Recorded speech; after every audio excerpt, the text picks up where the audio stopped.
my rabbi hat.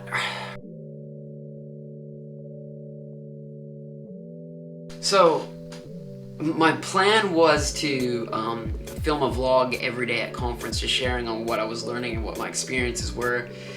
That didn't happen.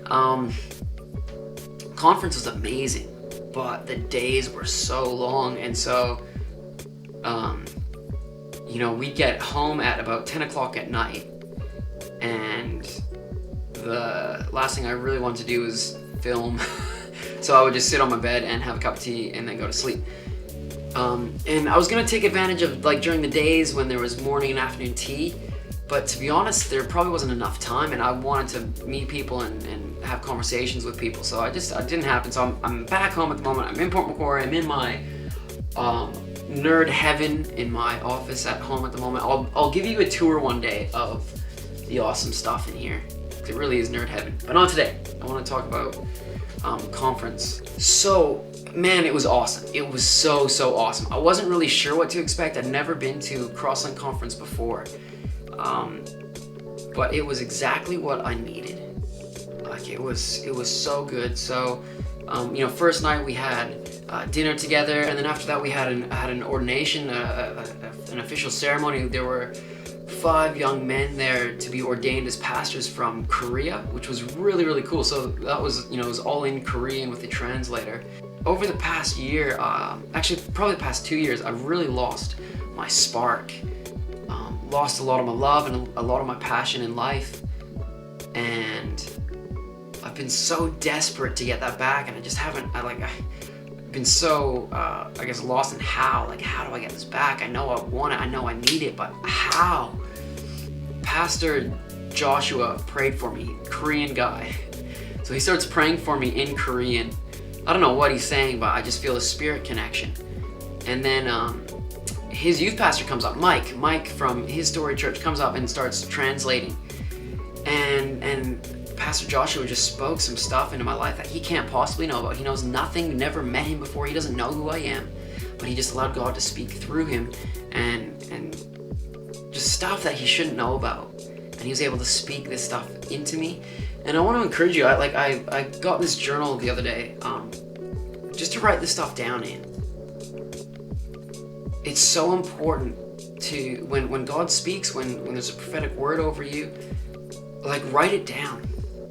Spend time praying over it and believing for it. If you're not seeing it yet, just keep praying into it. I remember years ago when I did Bethel School of Supernatural Ministry, Bill Johnson talked about this a lot. It's something that he highly values. He writes down these words and prays over it, speaks over it, receives it spiritually until it happens in the natural. And it's so important to do, because this word that was spoken over me years ago when I did Bethel School of Supernatural Ministry, I'd sort of forgotten about.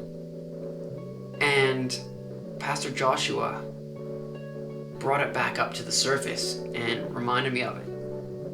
And it's exactly what I needed. And I just think it's so important to write this stuff down, because when you're going through difficulties, you can just read that and remember this is what God says. So I'm excited. I feel like I've got this spark back in me, this love that's deep inside of me. I've got that, and I'm holding on to it, and it's powerful. So that was awesome. So be encouraged. Make sure you put a high value on the words that God speaks over you. Write them down, pray over them, read them.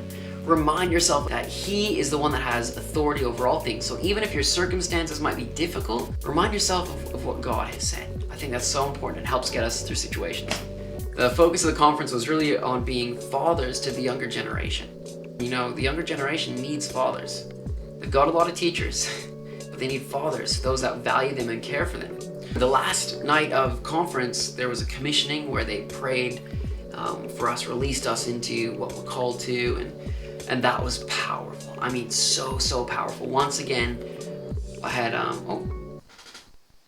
phone's ringing. Secret, we never answer our home phone, so don't bother calling us. Yeah, last night, commissioning prayer, I had 4 different people pray over me, and I didn't know 3 of them. I met one of them before, Matthew Bolte or something like that.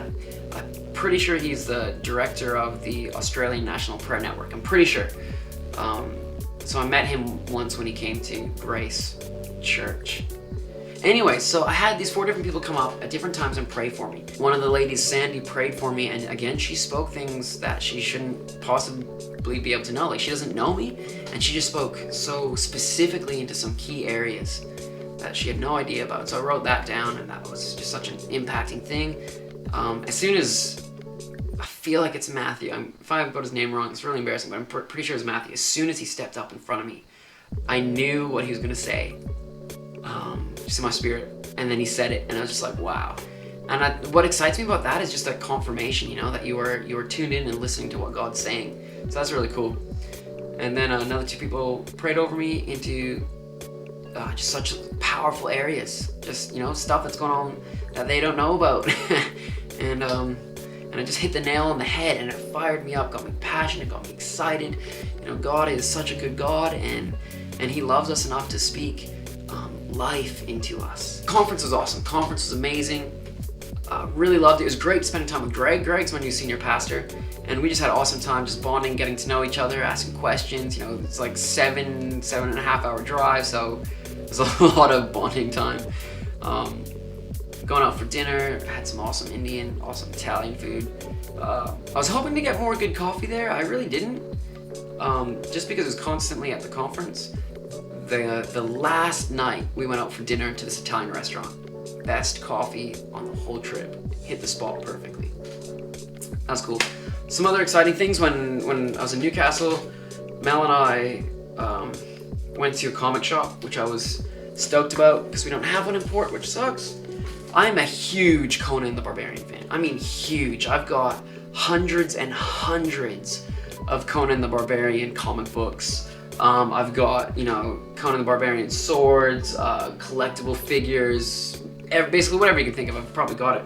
And I've been hunting for this one comic book for so long, and I found it, and I'm so excited. Oh, that's got some nudity on it, so I'm just gonna cover that. I did not realize there's a naked lady on the front. Anywho, Pastor Brandon. So this is a pretty special comic. I've actually got the comic already, this series, but they re-released it with an alternate cover. Super nerd here, I know, but the reason why this series is special is because they released it with Frank Frazetta paintings. Frank Frazetta was an amazing painter. Like, he popularized so many different characters with his paintings. Just awesome artwork. And so they released the first 8 comics in this series. I think there's like 50 in this series, but they only released the first 8 with the new covers. And so I've had number 1 and 2, and I've been after number 3 because this is probably his most famous Conan painting. And I finally got it, and I got it for a pretty decent price. It was only $13, which that's actually really good for such a rare and mint condition comic. Like, they didn't release that many of these, and to find the mint has been super hard. Like, I've been searching in the States. In fact, I think that's where I got the first 2 from, was the States. This is the first one I've seen in Australia. So I got number 3 finally. Also got number 1, and I've got number 2, and now finally number 3. And so hopefully I can find the rest of the series at some stage. So nerding out a little bit, super stoked about that. I guess that's probably it for this vlog. Allow God's truth to be the focus. Spend time valuing His word above all else. I love it. It gets me excited. That's the God that I worship. So just be encouraged. Let God's truth be your sole motivation in life. Let that truth be the number 1 thing that you focus on above all else. Don't get distracted by other things. Focus on what He says. Let that speak life into you. Anything else? I feel like I'm just rambling now, but cool.